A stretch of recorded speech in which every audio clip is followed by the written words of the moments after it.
জুলাই সনদ স্বাক্ষরের একটি অনুষ্ঠানের কথা সরকারের পক্ষ থেকে বলা হয়েছে আগামীকাল।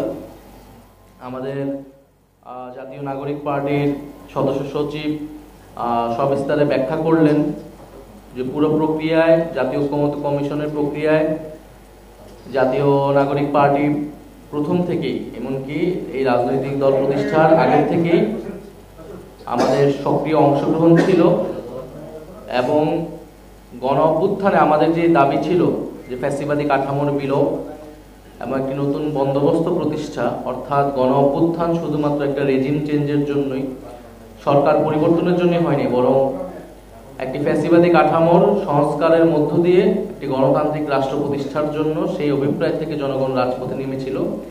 সেই সূত্র ধরেই কিন্তু আমরা বলেছি নতুন বাংলাদেশের কথা এবং সংস্কারের কথা, অর্থাৎ এই গণ অভ্যুত্থান পরবর্তী সংস্কারের দাবিটা কিন্তু এসেছে সেই জায়গা থেকে। ফলে আমরা যারা গণ অভ্যুত্থানে অংশগ্রহণ করেছিলাম এবং পরবর্তী সময়ে জাতীয় নাগরিক কমিটি, বৈষম্যবিরোধী ছাত্র আন্দোলন এবং জাতীয় নাগরিক পার্টি, আমরা এই পুরো প্রক্রিয়ার সাথে সবসময় ওতপ্রোতভাবে জড়িত ছিলাম। সর্বশেষ জুলাই সনদ প্রণয়নের কথা যখন আসলো, আমরা বলেছিলাম যে এটার একটা আইনি ভিত্তি দিতে হবে। শুধুমাত্র আমরা যদি কতগুলো রাজনৈতিক দল এক জায়গায় বসে একটা দীর্ঘ আলোচনার মধ্যে দিয়ে কিছু বিষয়ে ঐক্যমত আসি, সেটাই যথেষ্ট না যে একটা নিশ্চয়তা আমাদেরকে দিবে যে সেই বিষয়গুলো রাজনৈতিক দলগুলো পরবর্তীতে ক্ষমতায় গেলে সেটা বাস্তবায়ন করবে। আমরা অতীতেও দেখেছি, 90-এর গণ অভ্যুত্থানের পরেও দেখেছি এই ঘটনাগুলো ঘটেনি। ফলে এই কারণে আমরা বলেছিলাম যে গণ অভ্যুত্থানের পরে জাতীয় ঐক্যমত্য কমিশনের যে প্রক্রিয়া, তারপরে আমরা যে আলোচনাটা হবে সেটা আসলে একটা আইনি ভিত্তি দিতে হবে। তো আগামীকাল যেই অনুষ্ঠানটা হতে যাচ্ছে সেখানে জুলাই সনদ স্বাক্ষরের ঘটনা ঘটবে।